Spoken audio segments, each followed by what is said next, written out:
जी अस्सलाम वालेकुम स्टूडेंट्स। आवाज आ रही है? आवाज लेक्चर नंबर 28 शुरू करते हैं। अच्छा, वहां तक कवर हो गए और यहां तक आ रहा है? ठीक, ओके। अच्छा यार, कल हम पढ़े थे एम्प्लॉय कौन है, एम्प्लॉयर कौन है और एम्प्लॉयमेंट क्या है। अच्छा जी, पॉइंट 1 अब पढ़ते हैं, पेज 82 वाला। यार आज टेस्ट दे देना है भाई, आज मंडे है, ठीक है? टेस्ट दे देना प्लीज।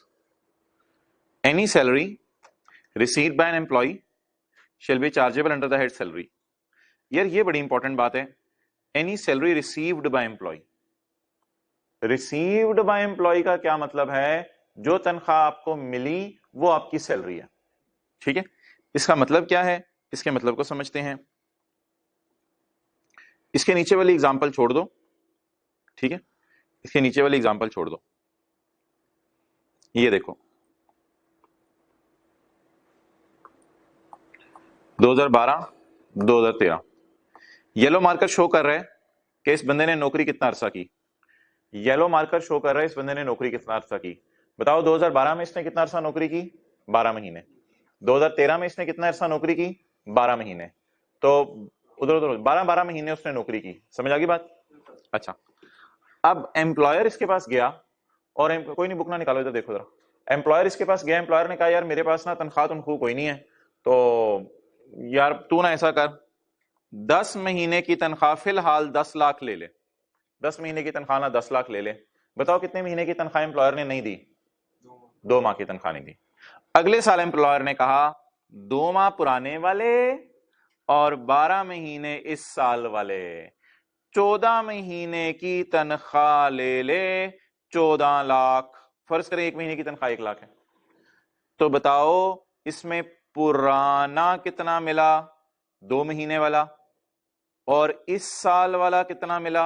12 महीने वाला। तो अब असूल पता है क्या है?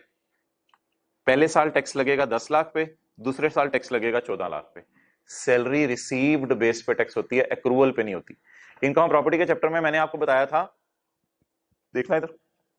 अगर 10 महीने का किराया आए, 2 महीने का किराया ना आए, तो आप 12 महीने का किराया ही 12 लाख इनकम में डाल दें और इस साल भी फिर 12 लाख इनकम में डालें। लेकिन सैलरी के चैप्टर में उल्टा चक्कर है, salary is taxed on received basis. Okay, चलें नोट।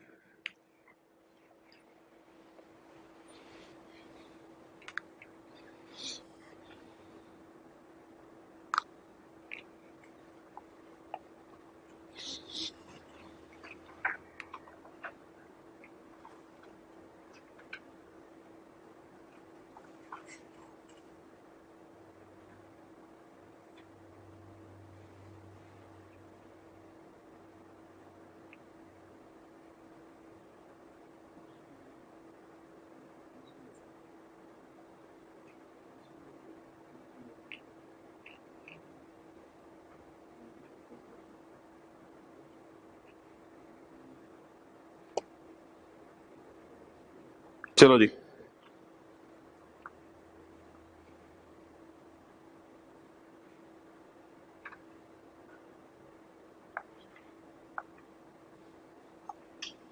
पढ़ो यार, नीचे वाली एग्जांपल काट दो, पॉइंट 1 पढ़ो। ये भी हमने पढ़ा है, ठीक है? Any salary received, received, receivable नहीं लिखा हुआ। Any salary received by an employ shall be chargeable under that salary. चलो जी आगे। अच्छा यार, एक सवाल है कि सैलरी कब समझी जाएगी रिसीव हो गई है? एक सवाल है कि ये कब समझा जाएगा कि सैलरी रिसीव हो गई है?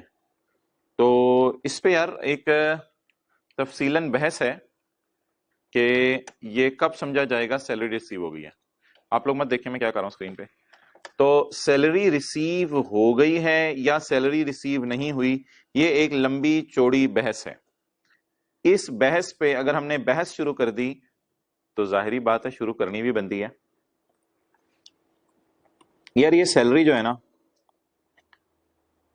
एक बंदे की है महीने की तनख्वाह 50,000, 50,000।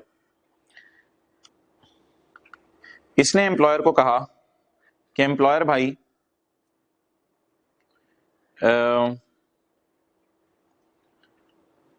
3,000 मेरे बिहाफ पे अप्लाइड ऑन बेहाफ, मेरे बेहाफ पे इस 3,000 को अलग करके रख दें। एम्प्लॉयर ने कहा क्या मतलब? ये इसको ना आजकल मार्केट में नाम दिया हुआ है प्रोविडेंट फंड का। प्रोविडेंट फंड, प्रोविडेंट फंड क्या होता है? प्रोविडेंट फंड के बारे में इंतजार करें, आने वाले दिनों में हम इसको डिटेल से पढ़ेंगे। प्रोविडेंट फंड ये होता है कि एम्प्लॉयर को कहता है यार 50,000 मेरी तनख्वाह है, 3,000 रुपए मेरे बिहाफ पे अलग करके रख दे, ये मेरी सेविंग है। 3,000 ना एम्प्लॉयर अपने पास रख ले, मैं घर लेके जाता हूं तो अब खर्च हो जाता है, घर वाले खर्च कर देते हैं, समझ गए होगे आप, घर वाले खर्च कर देते हैं, कई दफा खुद भी फजूल खर्ची करते हैं मर्द। अच्छा बहरहाल, तो दोनों तरह के लोग हैं दुनिया में। तो 47,000 मुझे दे दिया करो कैश में, 3,000 मुझे दे दिया करो, मैं घर लेके चला जाऊं। नो, 3,000 मेरा सेव कर लो। तो एम्प्लॉयर एम्प्लॉय को कहते, एम्प्लॉय एम्प्लॉयर को कहते हैं कि 3,000 मेरा सेव कर लो, अपने पास रख लो, और 47,000 मुझे दे दो, मैं घर लेके चला जाता हूं। हर महीने इसी तरह हो जाएगा।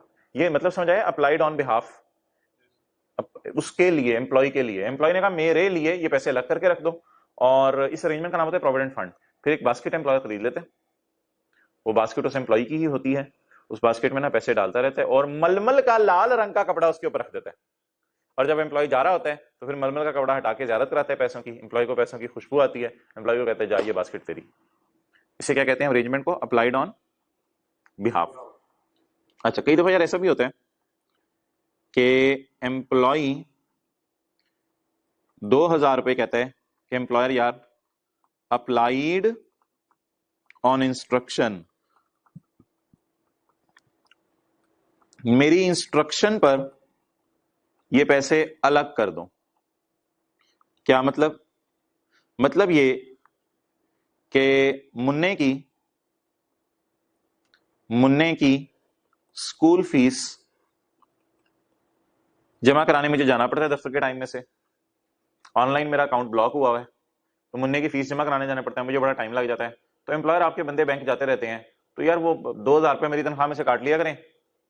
मैं आपको इंस्ट्रक्शन दे रहा हूं, इंस्ट्रक्शन का लफ्ज वैसे थोड़ा सा हार्ड होता है, लेकिन सॉफ्ट मानी में समझ लें। एम्प्लॉई जो कि नौकर है, एम्प्लॉयर को इंस्ट्रक्ट करता है कि सर आप मेरे 2,000 काट लिया करें तनख्वाह में से, और तनख्वाह मुझे 45,000 दे दिया करें।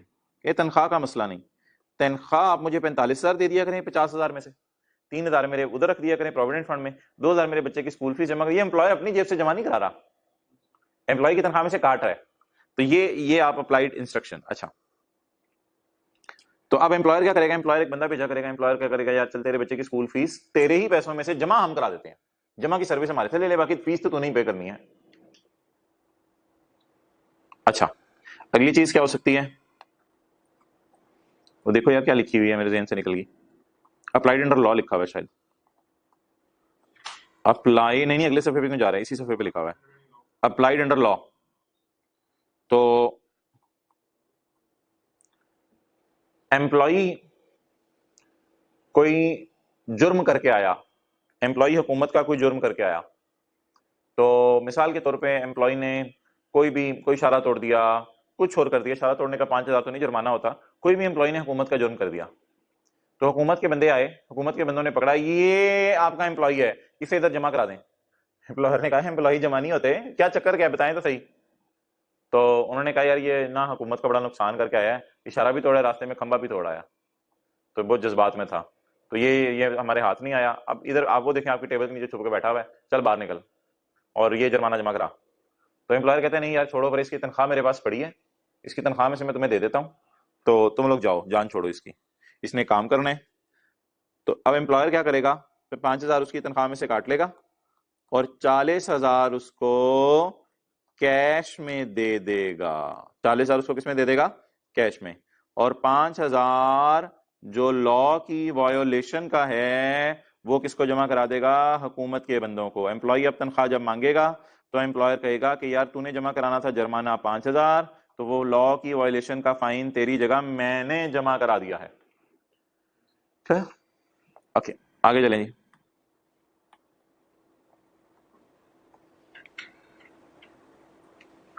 मेड अवेलेबल, मेड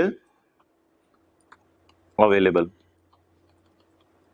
यार मेड अवेलेबल ये है कि एम्प्लॉय ने एम्प्लॉयर को कहा एम्प्लॉयर वो देखो सामने एसी लगा हुआ, एम्प्लॉयर ने कहा बिल्कुल सही है, एम्प्लॉय ने कहा यार ये एसी जो है ना मुझे दे दें, एम्प्लॉयर ने कहा हाँ यार मैं भी सोच रहा हूँ दफ्तर में ये एसी काफी पुराना लगा हुआ है, ठीक है यार तू घर ले जा, लेकिन मुफ्त में नहीं, तेरी तनख्वाह में से इसके पैसे काट लेते हैं।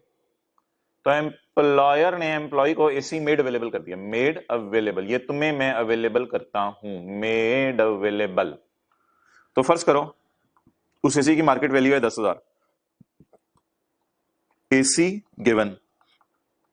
तो अब ऐसी सूरत के अंदर एम्प्लॉय पता है घर कितने लेके जाएगा? 30,000। एम्प्लॉय घर कितने लेके जाएगा? 30,000। अब आप मुझे बताओ कि एम्प्लॉय घर कितने लेके गया? 30,000। एम्प्लॉय ने अपने ही कितने पैसे एम्प्लॉयर के पास सेविंग के तौर पे जमा करा दिए? 3,000। एम्प्लॉय ने अपने बच्चे की स्कूल फीस अपनी तनख्वाह में से कितनी कटवाई? 2,000। एम्प्लॉय ने लॉ की वायलेशन की, एम्प्लॉयर ने उसकी तनख्वाह में से पैसे काट के हुकूमत को जमा कितने करवाए? 5,000। एम्प्लॉय 10,000 का एसी ले गया तो एम्प्लॉयर ने कहा ये पैसे भी काटूंगा और काट के जो है 30,000 तनख्वाह दूंगा। सारे का टोटल बता दो, 30 जमा 3 जमा 2 जमा 5 जमा 10। आ जाके वही बात, नहीं यार ये मुहावरा ना बोला करो, आ जाके खोती बोर्ड थले, नहीं सुना होगा आपने, अब आप कह दोगे नहीं सुना हुआ है, चलो छोड़ो परे। जिनको समझ आ गई उनके लिए काफी है, जिनको समझ नहीं आई वो इधर ही देखें बस। तो आज आके हम वहीं खड़े हैं दोबारा, अब समझ आ गई, आज आके वहीं खड़े हैं, 50,000 रुपए आपकी सैलरी है। अब लॉ मेकर क्या कहेगा, मैंने टैक्स किस पे देना है? तो मेरे भाई अब आपको पता है मैं ग्रीन सिग्नल जिस चीज को दूंगा उस पर आपने टैक्स देना है। एम्प्लॉय कहेगा मैंने टैक्स देना है 30,000 रुपए, एम्प्लॉयर कहेगा वो लॉ मेकर कहेगा काका नहीं, 50,000 रुपए तू मुझे टैक्स देगा, क्योंकि ये सारे एज्यूम किया जाएगा तुझे मिल गए हैं, तो बेनिफिट तो तुझे मिल रहे हैं।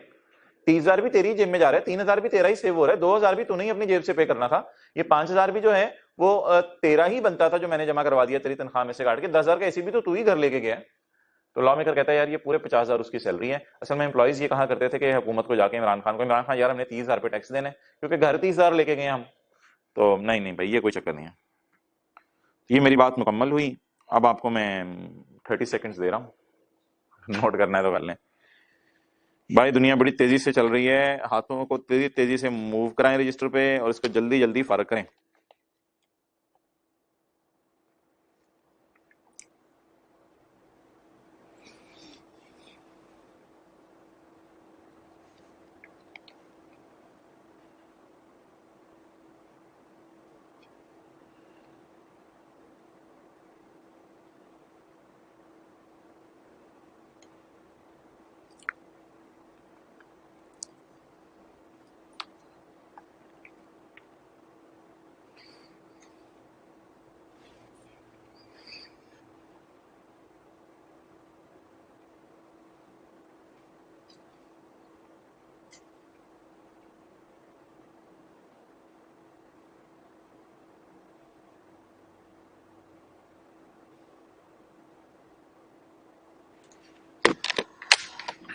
चलें जी,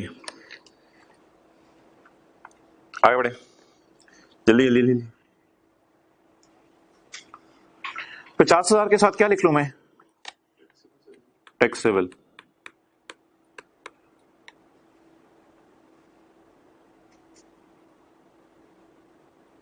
$50,000 इज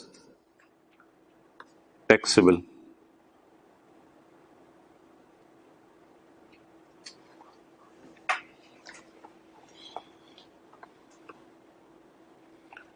$50,000 is taxable।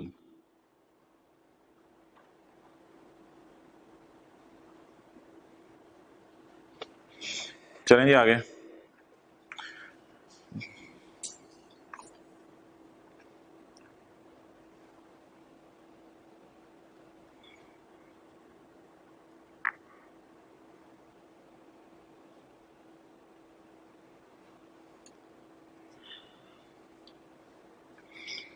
चलो भाई पढ़ो।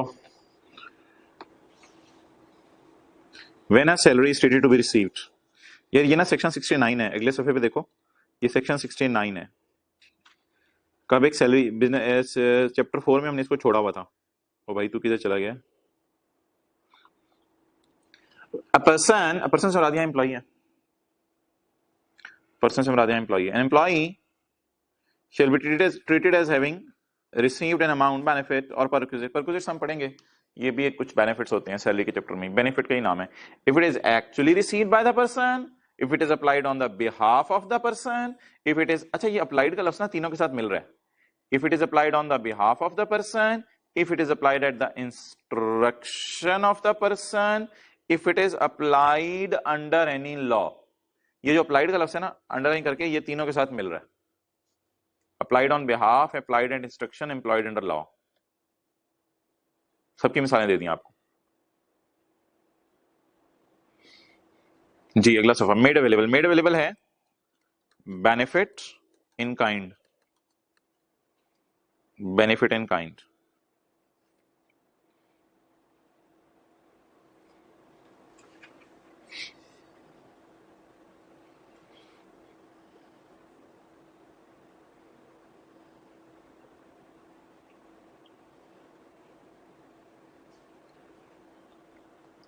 चलो जी ये काट दो।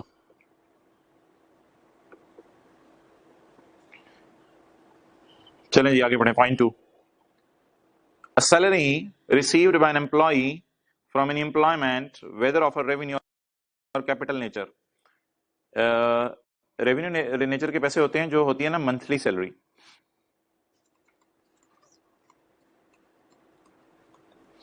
कैपिटल नेचर के जो पैसे हैं ना वो है गोल्डन हैंडशेक।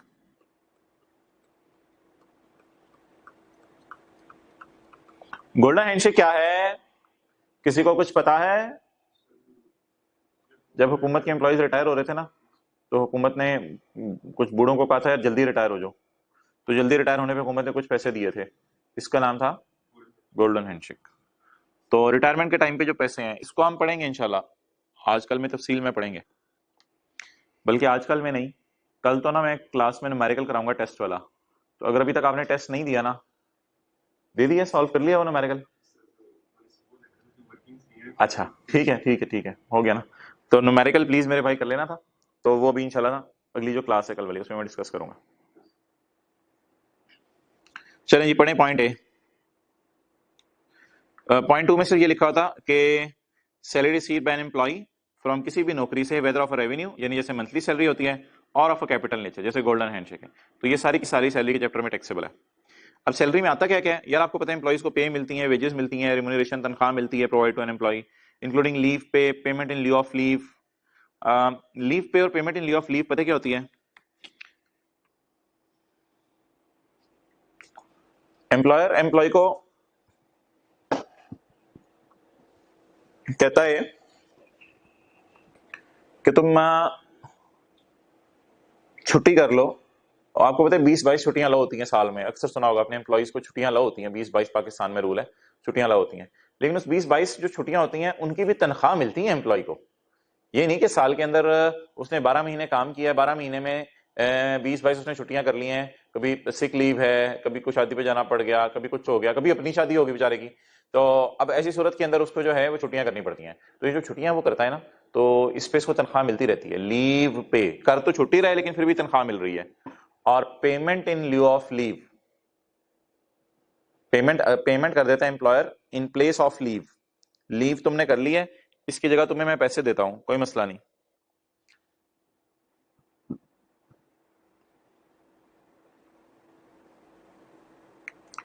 यार इसमें एक आगे तफसील है लेकिन उसमें हमें जाने की जरूरत नहीं है।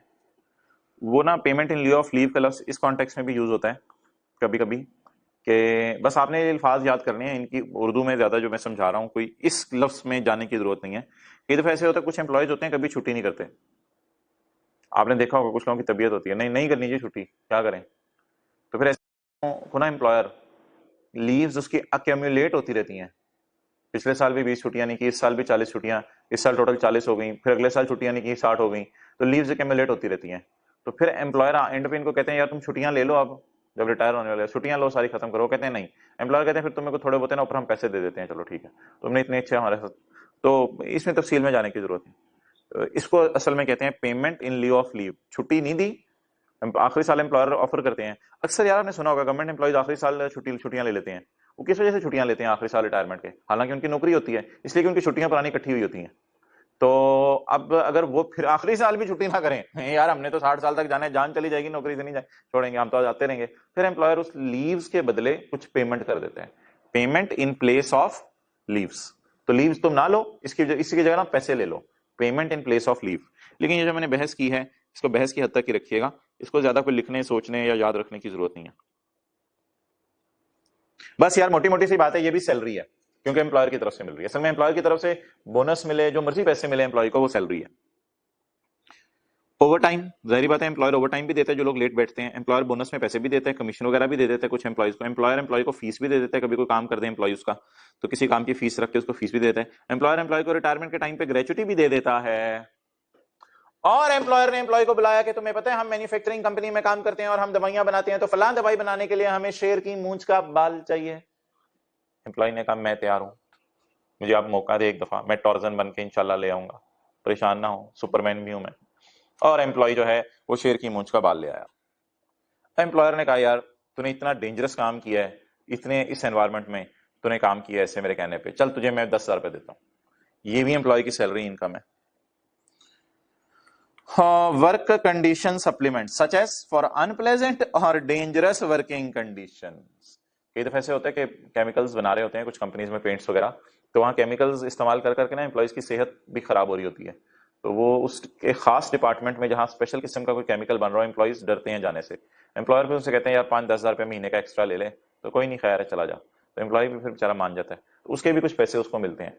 तो वर्क कंडीशन सप्लीमेंट क्या होता है आपने मेरे से नहीं पूछना, ब्रैकेट में लिखा हुआ है, such as money paid, such as money paid for, इसलिए लिखवा रहा हूं ताकि वो फिर बात याद रह जाती है, such as money paid for unpleasant और डेंजरस वर्किंग कंडीशंस। चलो जी, एनी परक्विजिट, यार परक्विजिट तो मैंने आपको बताया बेनिफिट्स होते हैं, लेकिन परक्विजिट्स पे पूरा सेक्शन है, सेक्शन 13, फिर कभी देखेंगे जिंदगी ने मौका दिया तो। पॉइंट सी,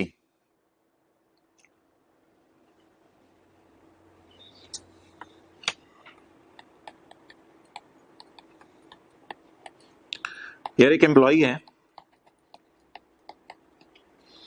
उसकी बेसिक सैलरी है 5 लाख पर मंथ,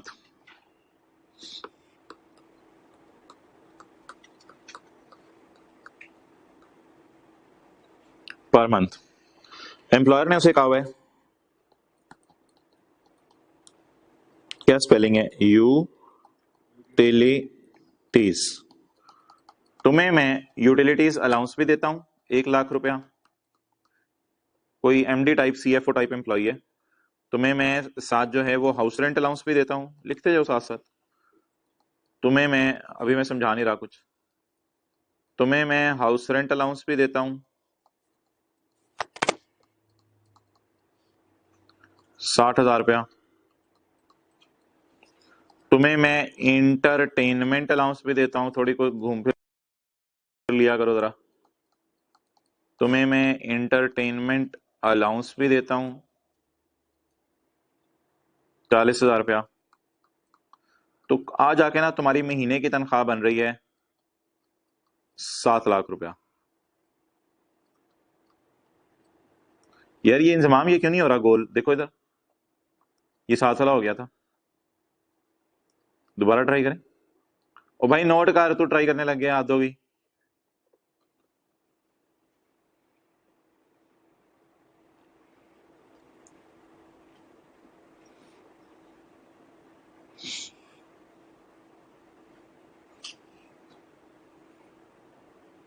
इंजमाम एक और जादू भी है, ये देखो, ये वैसे जादू फेल होगा मेरे ख्याल से, कामयाब नहीं होगा, ये जिस तरह हमने लिखा है ना, जादू देखने लगे हो यार, पढ़ो सीए करो,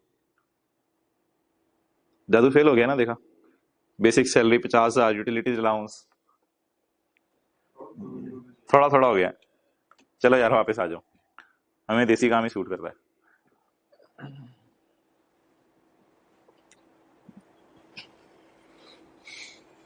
अच्छा यार ये अलाउंस क्या होता है, अलाउंस क्या होता है, अलाउंस, ये देखो अलाउंस अलाउंस अलाउंस, यार अगर तो मैं उर्दू में बात करूं ना, तो अलाउंस होता है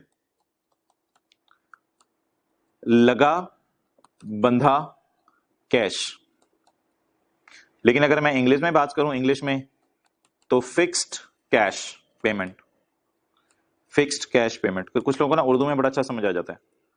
लगा बंदा कैश, इसको तो बेसिक सैलरी है ना, ये तो तनख्वाह है। इसके अलावा एम्प्लॉयर एम्प्लॉय को कहता है यार तेरे को बिजली बुजली का खर्चा भी होता होगा घर में हर महीने, तेरे कोई घर का किराया कुराया भी तेरा होता होगा, एंटरटेनमेंट वगैरह भी तू करता होगा, चल यार ये पैसे भी मेरी तरफ से रख, हर महीने 7 लाख, 7 लाख तेरी तनख्वाह है, आजा नौकरी कर ले। किससे पता है क्या कहते हैं 7 लाख को? ग्रॉस सैलरी, ग्रॉस, सारी चीजें शामिल है इसमें, सारी चीजें इसमें शामिल है। लेकिन ये ग्रॉस सैलरी का मैं इसलिए नहीं लिखवा रहा कि लॉ में यूज नहीं हुआ हुआ, तो फिर हम लिखें क्यों। अच्छा अब मुझे आप ये बताओ कि इसको लगा बंदा कैश कितना मिल रहा है बेसिक सैलरी के अलावा? ₹1,00,000, 60,000 और 40,000, ये इसको लगा बंदा कैश मिल रहा है हर महीने। क्लियर? अच्छा अब इसको मैं लगा बंदा कैश क्यों कह रहा हूं, जरा मुझे सोच के बताओ, क्यों लगा बंदा कैश क्यों कह रहा हूं, या फिक्स्ड अमाउंट ऑफ कैश क्यों कह रहा हूं?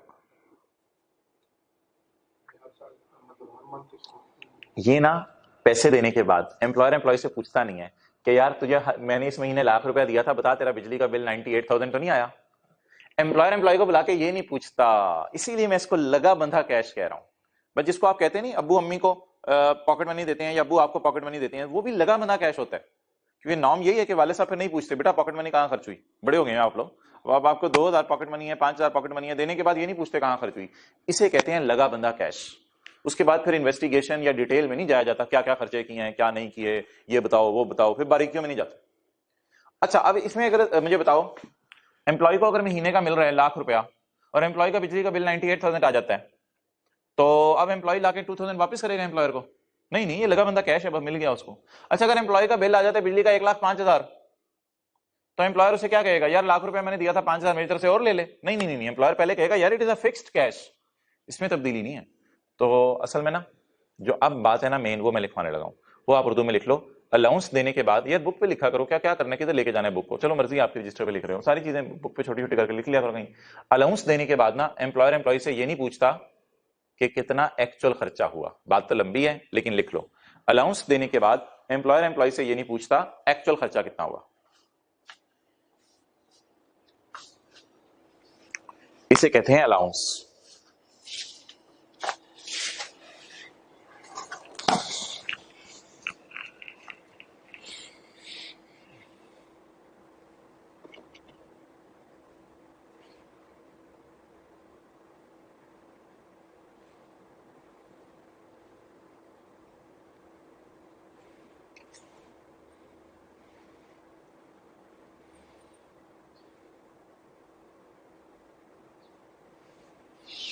Okay can I move? बस काफी हो गया ना अलाउंस पे, कोई हमने तकरीर तो नहीं करनी है 1 घंटे की। पॉइंट सी,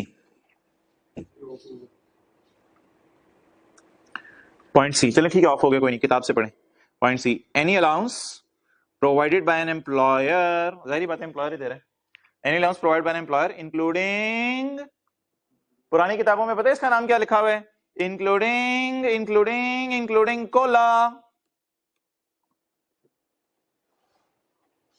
कोले में पानी पिए कभी? ओ भाई कोले में पानी पिए कभी? इंक्लूडिंग कोला, कोला क्या होता है? Cost of living allowance. तो एम्प्लॉयर एम्प्लॉय को कॉस्ट ऑफ लिविंग अलाउंस भी देते हैं। एम्प्लॉय कहता है यार मैं थोड़ा लिविंग स्टैंडर्ड अपना बढ़ाना चाह रहा हूं, एम्प्लॉयर एम्प्लॉय को कहता है यार ये low cost of living allowance, लगा बंदा कैश ले लो मेरी तरफ से। एम्प्लॉय एम्प्लॉयर मेहरबान है या एम्प्लॉय बड़ा जबरदस्त काम कर रहा है जिससे एम्प्लॉयर खुश होकर ना काफी नवाजिशें कर रहा है। लेकिन याद रखना जब इतनी तनख्वाह देते हैं ना एम्प्लॉयर एम्प्लॉय को, तो फिर उतनी जान भी लेते हैं।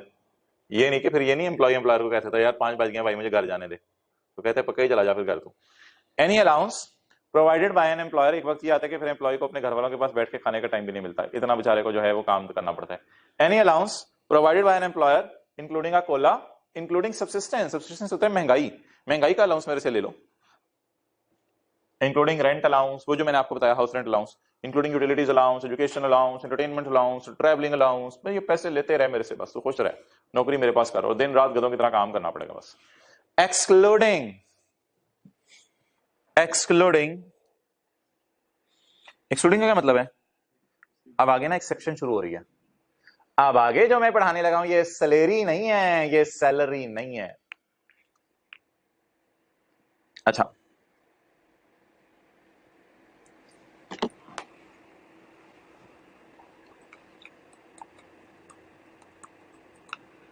एम्प्लॉयर पेड एम्प्लॉय, साथ साथ लिखो यार, क्या मैं अभी समझा तो रहा नहीं। इसकी मिसाल एक्सक्लूजन की मिसाल समझाने लगा हूं। देखो देखो देखो मैं क्या लिख रहा हूं इधर, एक्सक्लूजन, एक्सक्लूजन की मिसाल दे रहा हूं। एक्सक्लूजन का क्या मतलब होता है, ये सैलरी नहीं है। Employer paid ₹1,00,000 cash allowance to employ तो लिख दिया हमने पहले। Employer paid employ ₹1,00,000 cash allowance for official visit.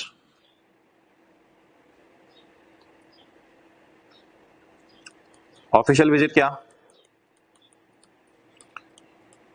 A training seminar in Karachi. हम लाहौर में बैठे हैं भाई, a training seminar in Karachi. Employer ने एम्प्लॉय को बुलाया, एम्प्लॉयर ने एम्प्लॉय को बुला के कहा तुझे 7 लाख में हर महीने देता हूं। एम्प्लॉय ने कहा हाँ आप मेरे बॉस से, आप मुझे 7 लाख हर महीने देते हैं, अल्लाह आपके भाग लगाए। एम्प्लॉयर ने कहा तुझे 1 लाख मैं और दे रहा हूं। एम्प्लॉय ने कहा 1 लाख और दे रहे हैं। एम्प्लॉयर ने कहा हाँ तुझे 1 लाख रुपए और दे रहा हूं। तो अभी नोट करने देता हूं, तो पहले सुन लो। एम्प्लॉयर ने कहा 1 लाख रुपए और दे रहा हूं। यार वो ना एक ट्रेनिंग सेमिनार हो रहा है जिसमें लोगों को सिखाई जानी है बिजनेस टेक्निक्स और सारा। तो बाहर की दुनिया से, कुछ इंटरनेशनल वर्ल्ड से, पूरी दुनिया से लोग आए हुए हैं सिखाने वाले ट्रेनर। तो जा तू भी सीख ले, तुझे भी पता चले काम कैसे करते हैं। तो ये दफ्तर का काम है, ट्रेनिंग तेरी तरह मैं करवाना चाह रहा हूं। तो लाख रुपया पकड़ ले, तो कराची चक्कर लगा, और ये बिजनेस टूर है तेरा, बिजनेस टूर जिसे आप कहते हैं, ये बिजनेस टूर है तेरा, ऑफिशियल टूर है। तो ये ना पता चले 20 बच्चों को तो साथ ले गया था, तो बस ऑफिशियल टूर है, तू करके आ जा, और लाख रुपए तुझे मैं पैसे दे देता हूँ। अब यार ये एम्प्लॉय की जात को तो फायदा नहीं हुआ ना। अब ये एम्प्लॉय ने घर में, एम्प्लॉय जाके ये बीवी को दे सकता है, ये वाले पैसे बीवी को दे सकता है, ये वाला 1,60,000 और 40,000 जो ये रखो, इनको इस्तेमाल करो। और आपको वैसे मैं हकीकत बताऊं, ये देने के बाद फिर जब एम्प्लॉय को जब मिल जाते हैं पैसे, तो एम्प्लॉय ये नहीं सोचता कि ये मैं बिजली के बिलों में इस्तेमाल कर रहा हूँ, ये बस नाम ही होता है यूटिलिटीज अलाउंस। एम्प्लॉयर एम्प्लॉय को दे देते हैं 7 लाख, एम्प्लॉयर जाके घर में 7 लाख जहां मर्जी इस्तेमाल करे, एम्प्लॉयर की मर्जी। लेकिन यार ये लाख आपको लग रहा है कि एम्प्लॉय घर जाके कुछ इस्तेमाल करेगा? कहीं नहीं करेगा ना, घर जाके कैसे इस्तेमाल कर सकता है? आप बताओ, एम्प्लॉय की जात को फायदा हो रहा है? सोचो ना, एम्प्लॉय की, हाँ एम्प्लॉय ट्रेन हो रहा है जिससे बिजनेस एक्टिविटीज अच्छी परफॉर्म करेगा, वो आपकी बात बिल्कुल ठीक है। लेकिन एम्प्लॉय की जात से मुराद है उसको या उसके घर वालों को इस लाख रुपए का कोई फायदा है? या लाख रुपए जब घर लेके जाएगा तो घर वालों को कहेगा ये अमानत है, मैंने किसी मकसद में इस्तेमाल करने हैं दफ्तर के काम में, ये कहेगा ना। घर वालों को कहेगा ये अमानत है, मैंने दफ्तर के किसी काम में इस्तेमाल करने हैं, ये लाख रुपए खर्च ना कर देना कि हम साय में औरत आए उसको तुम उधार दे दो लाख, वो मांगे लाख उधार, ये वाला लाख पकड़ा दो, मैं दफ्तर के काम से कैसे करके आऊंगा? आप बताओ, ये सैलरी में ऐड होना चाहिए एम्प्लॉय की, एम्प्लॉय की सैलरी में ऐड हो गया, एम्प्लॉय को अच्छी खासी तनख्वाह मिली है, और फिर एम्प्लॉय को कहा जाए इस पर टैक्स भी दो, एम्प्लॉय की तो जान निकल जाएगी। क्योंकि एम्प्लॉयर ने अगले साल जो है, आपको मैं प्रोग्राम बता रहा हूं, मैं सुबह सुबह इन दोनों से मिलकर आया हूं, अगले साल एम्प्लॉयर ने सोचा हुआ है कि 1 लाख की बजाय 15 लाख खर्च के इसको मैंने जो है यूरोप में भेजना है ट्रेनिंग दिलवाने के लिए, और उससे अगले साल मैंने इसको ऊपर, सॉरी, तो अब ये जो यार दिन कैसे निकल जाती है दोनों। तो अब ये जो पैसे एम्प्लॉयर एम्प्लॉय को दे रहे हैं, ये सैलरी में ऐड नहीं होंगे, ये सैलरी में ऐड नहीं होंगे। तो it is not salary. Conclusion, it is not salary.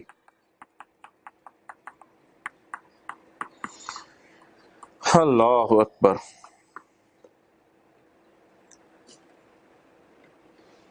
चलें जी,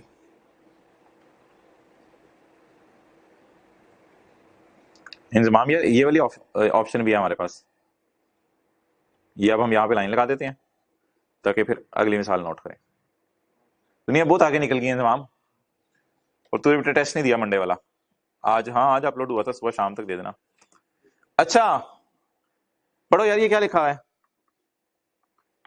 excluding allowances solely expended for performing official duties. Exclude कर दो वो अलाउंसेस जो कि दिए जा रहे हैं फॉर परफॉर्मिंग ऑफिशियल ड्यूटीज, उन्हें एक्सक्लूड कर दो अपनी कैलकुलेशन से। अच्छा यार, पॉइंट सी और डी एक ही चीज है, लेकिन सी में ना एक लफ्ज यूज हो रहा है रीइंबर्समेंट, सी में एक लफ्ज यूज हो रहा है रीइंबर्समेंट, ठीक है यार। कुछ तो ना ये एम्प्लॉयर्स होते हैं कि एम्प्लॉय को कहते हैं यार लाख रुपया पकड़ यूटिलिटीज अलाउंस, कुछ एम्प्लॉयर ऐसा नहीं करते, आपको पता है। कुछ एम्प्लॉयर ऐसा करते हैं, यार 5 लाख तेरी तनख्वाह होगी बस, हाँ बिजली का बिल भी मैं बर्दाश्त कर लेता हूँ। एम्प्लॉयर कहता है बड़े कोड़े घुट से ना यार करेले वाला घूंट पी के, करेला जूस पी के, यार मैं बर्दाश्त करता हूँ, तेरा बिजली का बिल घर का मैं बर्दाश्त करता हूँ। लेकिन उसमें अरेंजमेंट कुछ ऐसे कर लेते हैं कि बिजली का बिल तू दिया कर, जमा करा दिया वापडा के दफ्तर, उस पर पेड की स्टैंप लग गई, तेरे घर का ऊपर नंबर लिखा होगा एविडेंस के तौर पे, मैं चेक कर लूंगा, वो बिल मुझे लाके दे दी। जब वो बिल तो मुझे लाके दे देगा तो मैं तुझे उतने पैसे दे दिया करूंगा। अब जिस महीने बिल आएगा 60,200 रुपए, तो 60,200 रुपए एम्प्लॉयर एम्प्लॉय को दे देगा। जिस महीने बिल आएगा, दिसंबर का महीना चल रहा है, 6,800 रुपए, तो एम्प्लॉयर एम्प्लॉय को 6,800 रुपए दे देगा। तो ये इसको मेरे ख्याल से कहते हैं रीइंबर्समेंट, क्योंकि इसमें एम्प्लॉय पहले खर्चा करते हैं और फिर एम्प्लॉयर से जाके क्या करा लेते हैं, रीइंबर्स करवा लेते हैं। तो इसमें फिर लगा बंदा कैश नहीं मिल रहा होगा, इसलिए इसका नाम अलाउंस नहीं है, इसका नाम क्या है, रीइंबर्समेंट। अच्छा बताओ एम्प्लॉय को क्या फायदा हो रहा होगा, हर महीने लाख रुपए का फायदा हो रहा होगा? नहीं नहीं नहीं नहीं, अब तो जो एक्चुअल बिल रीइंबर्स की अमाउंट होगी ना, वो सैलरी में ऐड करनी है। अब एम्प्लॉय की सैलरी होगी हर महीने का जो बिल एक्चुअल बन रहा है।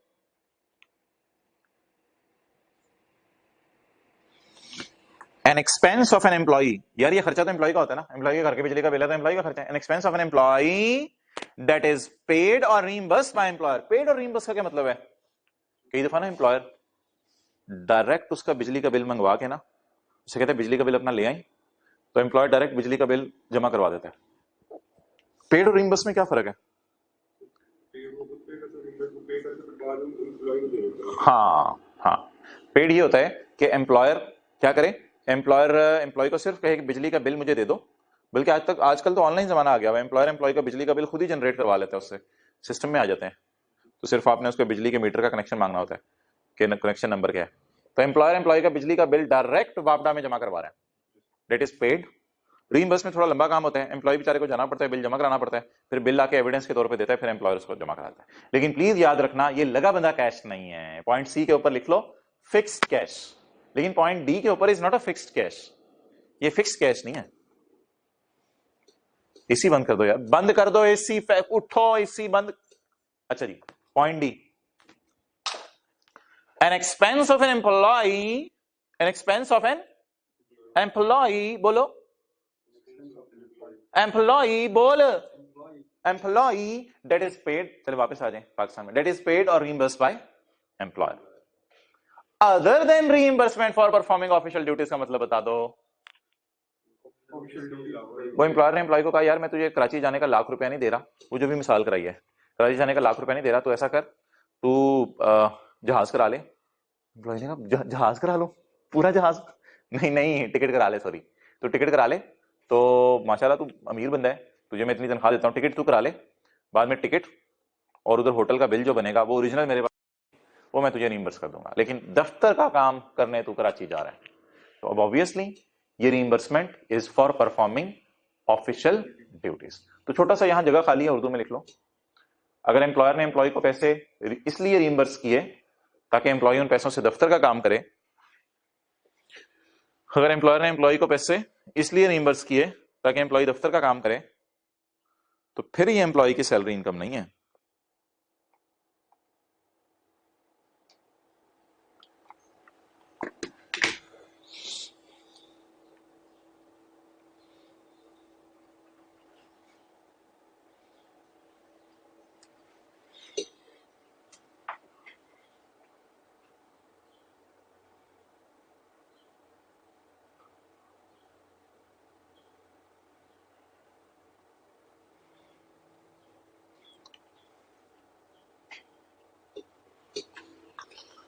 Okay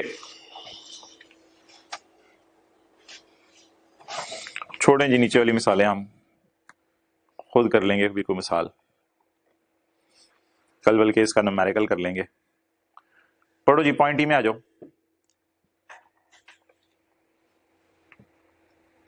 the amount of any profits in place of और in addition to salary.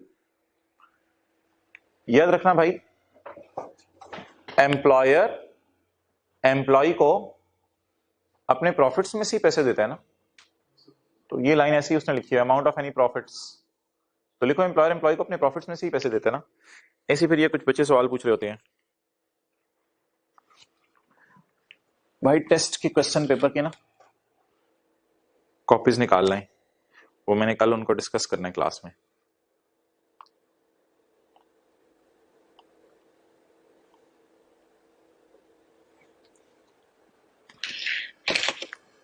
Copies निकालना है इसकी कुछ जी। The amount of any profit in place of और in addition to salary including, इसमें क्या क्या शामिल है। नंबर 1,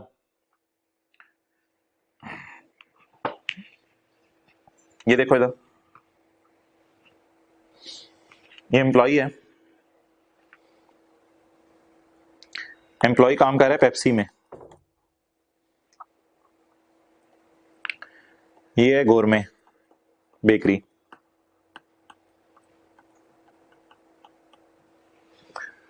गोरमे बेकरी वालों ने पेप्सी के एम्प्लॉय को अप्रोच किया। पेप्सी में कोई प्रोडक्शन मैनेजर था या कोई फाइनेंस मैनेजर था, गोरमे वालों ने पेप्सी के एम्प्लॉय को अप्रोच किया, भाई पेप्सी छोड़ गोरमे आ। तो एम्प्लॉय ने कहा यार क्या क्या पैसे दोगे, बोलो क्या पैसे दोगे। ने कहा पेप्सी में कितनी तनख्वाह मिल रही है। एम्प्लॉय कहते हैं 2 लाख। चलो ठीक है, तुम्हें हम गोरमे में भी 2 लाख दे देंगे। एम्प्लॉय ने कहा यार पाल बनाया हुआ तूने मुझे, हाँ दोगे, टाइम भी मेरा जाया किया, ये सुनना था मैंने यार। गोरमे का ओनर कहता है यार बस यार इतनी दे सकता हूँ तुझे 2 लाख रुपए पर महीने, ज्यादा हुआ तो रसमलाई ले जाया करेंगे घर रोजाना, एक डब्बा रखवा दिया करेंगे, रसगुल्ले दे दिया करेंगे। एम्प्लॉय ने कहा यार प्लीज बच्चों वाली बातें ना करो, रखवा दिया करना वैसे, लेकिन प्लीज बच्चों वाली बातें ना करो, ये नहीं अजीब बात कर रहे हो, पागल बनाया हुआ तुमने मुझे, शुगर हो जाएगी मुझे, ये हमारी मीटिंग खत्म। गवर्नमेंट के ओनर ने कहा नहीं तुझे जाने नहीं देंगे। गवर्नमेंट के ओनर ने कहा चल मेरे साथ। गवर्नमेंट का ओनर जो है उसको लेके गया गाड़ी में, गाड़ी में थी डिग्गी, डिग्गी खोली, ये तो कुछ जानवर नहीं बन गया, नहीं, डिग्गी खोली तो डिग्गी के अंदर से निकला ब्रीफ केस, डब्बे में डब्बा, डब्बे में केक। अच्छा, तो डिग्गी खोली, डिग्गी में से निकला ब्रीफ केस, ब्रीफ केस खोला तो एम्प्लॉय को खुशबू सी आ रही है। कौन से परफ्यूम की? ब्लू जीन्स की, रेड जीन्स की, कौन से परफ्यूम की खुशबू आ रही है? कायदे आजम की खुशबू नहीं आ रही, नोटों की खुशबू आ रही है एम्प्लॉय को। एम्प्लॉय ने कहा इसमें क्या रखा है? कहा यार इसमें तेरे लिए मैं 13 लाख रुपया लेके आया हूं, ये 13 लाख रुपया ना तुझे तोहफे में है, 13 लाख में तुझे तोहफा पकड़, बस नौकरी उधर से छोड़, इधर आ जा, तनख्वाह तुझे हर महीने की 2 लाख ही दूंगा, उधर से नो। एम्प्लॉय ने कहा यार मैं तो जब से मैंने आपको देखा मैं दिल चाह रहा था कि मैं आप जैसे जो है वो नेक सीरत बंदे के पास जो है वो नौकरी करूं, मेरे तो दिल में ये ख्वाहिश है कि आप जैसे लोगों की खिदमत करूं। सर आप तो मेरे लिए मशअले राह बनेंगे जिंदगी के, तो मैं तो दिलो जान से आपकी नौकरी करने को तैयार हूं। तो आप परेशान ना हो, बता दें कल से कहां है, पेप्सी पुप्सी फारग, लेज लूज फारग, मैं बहुत लेज खा लिया मैंने, मैं अब नौकरी छोड़ के उधर से आ रहा हूं, मैं इंशाल्लाह आपके पास आऊंगा, और वो रसगुल्ले वाली ऑफर भी याद रखिएगा, कान में जाते हुए कह दिया। अच्छा, तो अब यार ये कमिश्नर भाई खड़े थे, अल्लाह अकबर, कमिश्नर भाई खड़े थे, कमिश्नर इनकम टैक्स, अब धड़ भी उसी तरह होना चाहिए, कमिश्नर भाई खड़े थे। तो कमिश्नर भाई ने कहा अबे ये क्या हो रहा रे? मैं कहा वो तू इधर भी आ गया, तुम क्या कर रहे हैं इधर? कहता है ये 13 लाख रुपए इनकम फ्रॉम सैलरी है। इसने कहा नहीं नहीं नहीं नहीं नहीं, मैंने तो अभी नौकरी चुप, मैंने नौकरी शुरू, चुप भाग इधर से, ये तेरी इनकम फ्रॉम सैलरी है। पढ़ ले पॉइंट 1,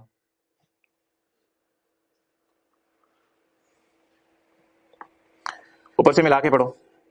एनी अमाउंट, ये जो ना मैं रेड मार्कर से हाईलाइट कर रहा हूं, पढ़ना। Any amount received bye employee, person से बता दिया एम्प्लॉई है, any amount received bye employee for agreeing, मान जा, नहीं मान रहा, इधर आ, डिगी ब्रीफ केस, मान गया। Any amount received by a person for agreeing to enter into any employment relationship, आपको पता है उसने अमाउंट रिसीव की है for agreeing to enter in employment की रिश्तेदारी। तो एम्प्लॉयमेंट की रिश्तेदारी में मनाने के लिए लोग कई दफा पैसे देते हैं, ये नॉर्मल तनख्वाह के अलावा होते हैं। देखो, इन प्लेस ऑफ और इन एडिशन टू सैलरी, कई दफा सैलरी थोड़ी बहुत एम्प्लॉयर कम भी कर देते हैं इस वजह से, लेकिन आमतौर पर ये पैसे इन एडिशन टू सैलरी होते हैं, सैलरी के अलावा होते हैं। मोबाइल पे लगा हुआ है, खुदा का खौफ कर।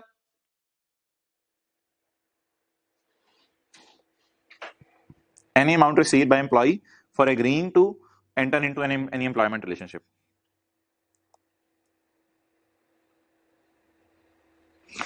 दो दिन बाद गोरमे के ओनर ने दोबारा बुलाया, एम्प्लॉय का नाम रशीद है, रशीद जी सर, रशीद इथे आ, जी जी सर हुक्म। यार वो ना तुझे मैं गुजरांवाला भेज रहा हूँ। सर गुजरांवाला? मुझे, मैं लाहौर का रहने वाला, आप मुझे गुजरांवाला भेज रहे हैं? को खुदा का खौफ करें सर, ऐसी बातें ना किया करें। रशीद इधर आ। रशीद समझ गया। रशीद ने कहा सर डिग्गी नहीं है इस गाड़ी में। टेंशन ना ले तू, डिग्गी भी है इस गाड़ी में, खोलो यार इसको। सर डिग्गी उड़ गई सारी। नहीं नहीं रशीद ये देख, निकालो जी, निकालो निकालो ब्रीफ केस निकालो जी। क्या निकला जी? 6 लाख निकला। सर आपने वैसे ही कहना था, मुझे तो गुजरांवाला के चिड़े इतने पसंद है कि मैं आपको क्या बताऊं। मैं तो घर वालों के साथ कई दफा गया होता हूं, और अगर मैं रहूं ही उधर, खाऊं ही चिड़े और बन ही चिड़े, तो सर ये तो मेरी ख्वाहिश है। सर आप बताएं कब जाने, कहां जाने, कैसे जाने? आप मुझे पत्तों की भी भेजेंगे तो मैं फैटो की भी जाने को तैयार हूं। टेंशन ना लिया करें आप, ये वाला प्रोग्राम अपना जारी रखा करें, मैं दूसरा वाला प्रोग्राम मैं जारी रखूंगा। तो ठीक है यार, इतनी अजीब जमाना चल रहा है। Point 2, amount received by employ for agreeing, मान जा, मान गया, टू एनी। भाई ये कहानियां सुनने नहीं आप लोग आए हुए, घर जाके याद करके लिखा करें, अजीब लोग हैं। चलो भाई सीरियस हो जाओ यार, अब कोई मजाक नहीं, सीरियस होके यार, प्रोफेशनल स्टडीज हम कर रहे हैं तो सीरियस होके पढ़ते हैं। Any amount received by a person for agreeing into any शर्त ऑफ एम्प्लॉयमेंट और any changes to those conditions. Any शर्त ऑफ एम्प्लॉयमेंट, एनी शर्त ऑफ एम्प्लॉयमेंट क्या थी? गुजरांवाला चला जा। गुजरांवाला जब 2 साल पूरे हो गए, एम्प्लॉय ने कहा भाई बस, आपने 2 साल कहा था, मैंने बहुत चिड़े खा लिए हैं, बस हो गई है मेरी 2 साल में, आप मुझे वापस लाहौर लाएं। कहते यार साल और रुक जा। एम्प्लॉय कहते नहीं मैंने नहीं रुकना। वो एम्प्लॉयर कहते आगे का सीन तो तुझे पता है। एम्प्लॉय कहते हैं जी सर पता है, अब तो बच्चों को भी याद हो गया आगे का सीन। कहते आगे का सीन कर लेते हैं। एम्प्लॉय ने कहा इस दफा कितना? कहते इस बार 7 लाख लाया हूं। एम्प्लॉय ने कहा मैं तैयार हूं इंशाल्लाह, साल क्या 1 साल 1 दिन और रुक जाऊंगा, टेंशन ना लिया करें आप, अपना काम जारी रखा करें, मैं अपना काम जारी रखूंगा। और any changes to those conditions, या बाद में एम्प्लॉयर कंडीशंस को चेंज भी कर सकते हैं। पहले एम्प्लॉयर ने कहा था 2 साल के लिए गुजरांवाला चला जा, अब एम्प्लॉयर कह रहा है साल और गुजरांवाला लगा ले। जब पैसे आते रहे एम्प्लॉय को, एम्प्लॉय तैयार हो जाएगा। Amount received. चलें जी आगे, पॉइंट 3। पॉइंट 3 बिल्कुल उल्टा है। एक दिन एम्प्लॉयर ने एम्प्लॉय को बुला के कहा यार मैं तेरे से तंग आ गया हूं, तू निकल जा मेरी नौकरी से। सर पहले तो बड़े गुजरांवाला ये वो प्रोटोकॉल, पैसे पूसे, यार जा निकल बस, चला जा जा, तेरी मेरी फ्रीक्वेंसी मैच नहीं कर रही। एम्प्लॉय ने कहा अब मैं नहीं जाऊंगा, और देखें कितना आपको टफ टाइम देता हूं, और ये आपके बंदे बुंदे सारे मैं साथ में लाके ना आपकी फैक्ट्रियां बंद कराऊंगा। उसने कहा यार इधर आ।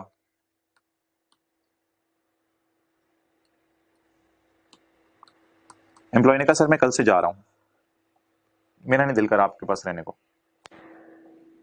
जाएं आप, ये जल्दी दें जरा मुझे, मैं कल से नहीं आऊंगा। पॉइंट 3 पढ़ो। पॉइंट 3 क्या है? पॉइंट 1 है या पॉइंट 1 का ऑपोजिट है? पॉइंट 1 का ऑपोजिट है। ऊपर से मिला के पढ़ा करो यार। एनी अमाउंट रिसीव्ड ऑन, नौकरी से निकालना।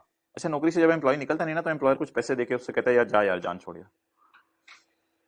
Any amount received on termination of employment including, इसमें ना वो एम्प्लॉय को ना कंपनसेट करता है, क्योंकि एम्प्लॉय के लिए भी एक बड़ी शॉकिंग न्यूज होती है एकदम नौकरी छोड़ देना, पता नहीं उसको मिले ना मिले आगे नौकरी। तो एम्प्लॉयर को कहता है यार ये कंपनसेशन ले ले मेरे से, for redundancy of employment. Redundancy क्या होती है? रिडंडेंट कर देना, नौकरी से निकाल देना। फॉर रिडंडेंसी और लॉस ऑफ एम्प्लॉयमेंट। जब हुकूमत ने ये स्कीम लॉन्च की थी ना, तो हुकूमत में कुछ एम्प्लॉयज थे, उन्होंने हुकूमत को कहा था यार हम नहीं जा रहे। तो फिर हुकूमत कहती है कि अच्छा आप नहीं जा रहे? अंकल नहीं जा रहे। हुकूमत ने कहा चलो आ जाओ। फिर हुकूमत ने भी वही वाला सीन चलाया था। इसका नाम रखा था उस टाइम हुकूमत ने गोल्डन हैंडशेक पेमेंट्स। यानी हुकूमत ने मेरे ख्याल से शायद 55 साल के बुजुर्गों को कहा था कि आप 5 साल आपकी नौकरी रह गई है, छोड़े पर यार घर जाएं, जवानों को आने दें, तो कुछ सीटें वगैरह खाली करें। तो वो उनको कुछ पैसे दे दिए थे एक्स्ट्रा, और हुकूमत ने कहा था आप जाएं घरों में। तो ऊपर से मिला के पढ़ो। Any amount received on termination of employment including compensation for redundancy or and golden handshake payments. Okay, 0.5 पढ़ो, 4 रहने दो, 0.5 लिख लो, सेम एज 2। नजर नहीं आ रहा होगा मुझे लगता है, नहीं तो उधर लिख रहा हूं, ठीक है, सेम एज 2।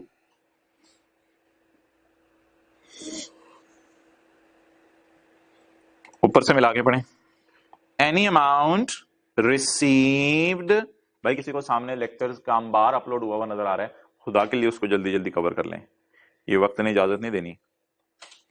आई कैप के पेपर उसी दिन होने हैं, आप जितने मर्जी लेक्चर आराम आराम से लें। Any amount received by a person,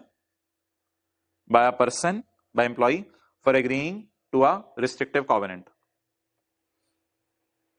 ये भाई इंजमाम, ये क्या होता है?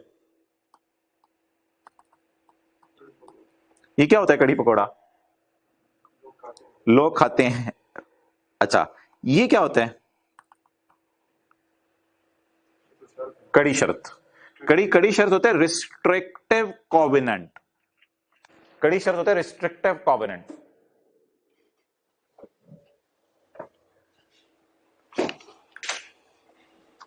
एम्प्लॉयर एम्प्लॉय को कहता है कि यार तू मेरे पास नौकरी कर रहा है, लेकिन तेरा बैंक अकाउंट तेरा एक ही होगा, बैंक अकाउंट तेरा एक ही होगा, तू ना काफी कैश हैंडल करता है बिजनेस का, तो बैंक अकाउंट तेरा एक ही होगा और तेरी बीवी के नाम का भी कोई अकाउंट नहीं होगा। और मैं शायद चेकिंग भी करवा लूं 2-3 बैंकों से कि इस आईडी कार्ड पे, तेरी बीवी के आईडी कार्ड के ऊपर जो है वो कोई अकाउंट तो नहीं खुला हुआ बैंक में। बैंक अकाउंट एक रख, क्योंकि पास्ट में मेरा तजर्बा कुछ एम्प्लॉयज के साथ ऐसा रहा है कि वो बिजनेस का कैश चोरी करते थे। तो तेरे लिए ये शर्त है, जब तक तू मेरे पास नौकरी करेगा, तू एक बैंक अकाउंट खुलवा, बस। ये मैं तेरे पे बहुत कड़ी शर्त लगा रहा हूं। एम्प्लॉय ने कहा नहीं नहीं नहीं नहीं, ये क्या बात हुई? एम्प्लॉयर ने कहा नहीं नहीं नहीं नहीं यार, चलो यार, ये देखो मैंने मजदा कराया, इस दफा मजदे की डिग्गी में खोल, चलो यार ये। एम्प्लॉय ने कहा अच्छा अच्छा, एक ही bank account. Any amount received, any amount received by employ for agreeing, मान गया, फॉर एग्रीइंग टू अ कड़ी शर्त फॉर एनी पास्ट, प्रेजेंट और प्रोस्पेक्टिव एम्प्लॉयमेंट। ओ यार, ये इससे कोई फर्क नहीं पड़ता, फॉर एनी पास्ट, प्रेजेंट और प्रोस्पेक्टिव एम्प्लॉयमेंट। प्रोस्पेक्टिव क्या होती है? नहीं बस मतलब समझ आ रहा तो कॉन्टेक्स्ट से समझ आ गया ना, फ्यूचर। तो पास्ट, प्रेजेंट और प्रोस्पेक्टिव ये होती है कि एम्प्लॉय एम्प्लॉयर के पास नौकरी कर रहा है और एम्प्लॉयर ने एम्प्लॉय को कहा तूने एक से ज्यादा बैंक अकाउंट नहीं खुलवाने, तो ये प्रेजेंट एम्प्लॉयमेंट है। अच्छा, एम्प्लॉयर ने एम्प्लॉय को कहा यार जितना अरसा मेरे पास नौकरी करेगा ना, उतना अरसा एक से ज्यादा बैंक अकाउंट नहीं खुलवाने। अगर तूने ऐसा कर दिया ना, तो फिर जब तू नौकरी छोड़ के मेरे पास जाएगा ना, किसी और के पास फिर तू चला जाएगा, तो जब नौकरी छोड़ के जाएगा ना, तो मैं शाबाश के तौर पे ना, फिर तुझे जब अगले एम्प्लॉयर के पास बैठा होगा किसी दिन, बुला के एक तोहफा दूंगा कि यार तुमने मेरी बात मानी थी, तो तुम बड़े अच्छे बच्चे हो। तो अब एम्प्लॉयर एम्प्लॉय को पैसे दे रहे हैं, लेकिन एम्प्लॉय के लिए ये पास्ट एम्प्लॉयर है, एम्प्लॉय के लिए पास्ट एम्प्लॉयर है। बहरहाल इतनी तफसील में हम क्या जा रहे हैं, एम्प्लॉयर कोई भी हो सकता है, पुराना भी हो सकता है, अभी वाला भी हो सकता है। ऐसा भी हो सकता है एम्प्लॉयर एम्प्लॉय को नौकरी से पे बुलाने से पहले ही कह दे कि यार 2-3 महीने के अंदर तू मेरे पास आके नौकरी शुरू कर दे, लेकिन एक शर्त है कि जब तू मेरे पास आए तो तूने बैंक अकाउंट एक खुलवाना है। एम्प्लॉय ने लिख के दे दिया मैं वादा करता हूं मैं एक अकाउंट खुलवाऊंगा। एम्प्लॉयर ने एम्प्लॉय को कहा यार तू मेरे पास नौकरी पे आएगा 2-3 महीने बाद, फिलहाल पैसे मेरी तरफ से अभी पकड़ ले, मैं तेरे से बड़ा खुश हुआ इस बात के ऊपर कि तूने मेरी बात मानी है, पैसे मेरे से अभी पकड़ ले। तो एम्प्लॉयर ने एम्प्लॉय को पैसे दे दिए, तो वो फ्यूचर एम्प्लॉयर से पैसे मिले हैं। तो कहानियां बनाने को जितनी आप खड़े होकर इधर बना लें। तो बहरहाल ये जो एम्प्लॉयर है, पुराना वाला एम्प्लॉयर भी पैसे दे सकता है, अभी वाला एम्प्लॉयर भी पैसे दे सकता है, और कौन सा वाला? फ्यूचर एम्प्लॉयर भी दे सकता है पैसे। हमारा कौन सा पॉइंट पेंडिंग हो गया जी? 4 इंशाल्लाह कल करेंगे, कल भी नहीं, कल तो टेस्ट डिस्कस करना है मैंने, 4 इंशाल्लाह परसों करेंगे।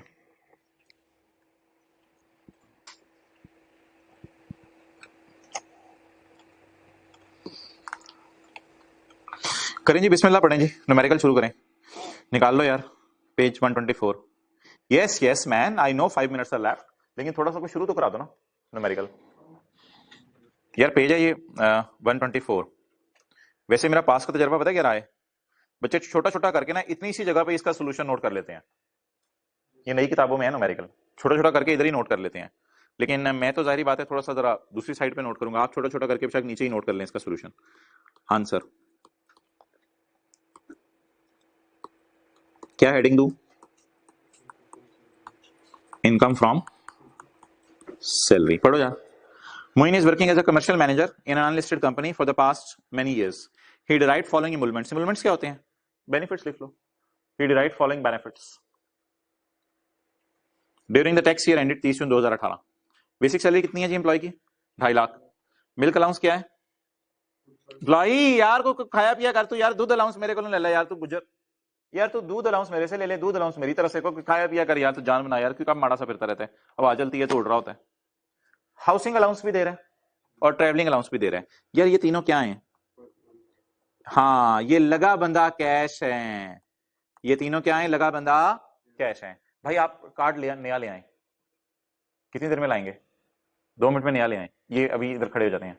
अभी पौना घंटा आया था। अच्छा नहीं, नहीं बल्कि 1 घंटा 40 मिनट। अच्छा सही है जी, समझ आ गई बात।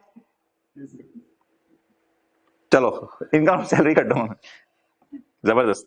इनकम फ्रॉम सैलरी निकालो यार, बेसिक सैलरी। यार नीट नीट करके न्यूमेरिकल नोट करें, पहला वाला कर रहे हैं। Basic salary 2.5 lakh per month multiplied by 12 months 3 million. आगे चलो, आगे क्या? नहीं नहीं नाम बताओ ना। मिल्क अलाउंस कितना? 100 मल्टीप्लाइड बाय 50। आगे चलो, हाउसिंग अलाउंस यानी हाउस रेंट अलाउंस ना, हाउसिंग अलाउंस जी इंटू 12 मंथ्स कितना हो गया? 3 लाख जी। हाँ जी जी, क्रॉस चेक भी कर लो इन फिगर्स को, सॉल्यूशन तो इसका नहीं दिया हुआ ना हमारी किताब में। 138000। यार आप ऐसा भी कर सकते हो, असल में सैलरी के अलावा इसकी कोई इनकम नहीं है, इसलिए मैंने यहाँ से शुरू कर दिया। आप आमतौर पे हेड्स ऑफ इनकम को वर्किंग में निकाल लिया करो, बेशक वर्किंग में निकाल के फेस पे ले आओ, लेकिन मैं डायरेक्ट ही फेस पे शो कर रहा हूँ, बेहतर है वर्किंग्स में करके फेस पे ले आए। चलो छुट्टी यार, अगला पॉइंट पढ़ो, छुट्टी फिर पॉइंट 1 पढ़ दो।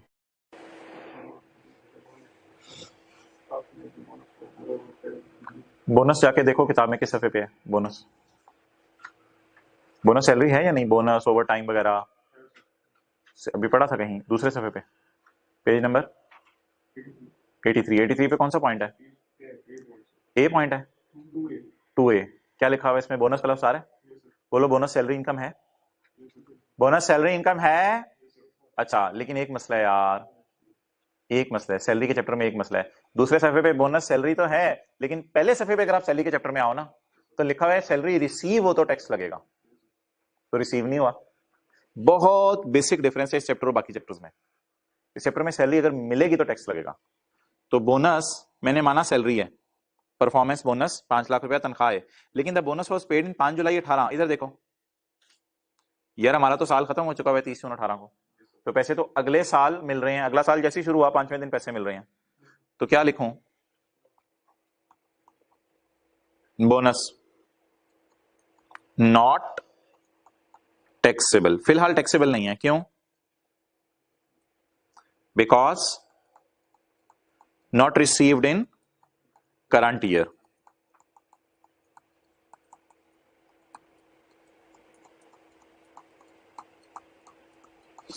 बोनस टैक्सेबल नहीं है क्योंकि इस साल मिला नहीं हमें। ठीक है जी, ओवर।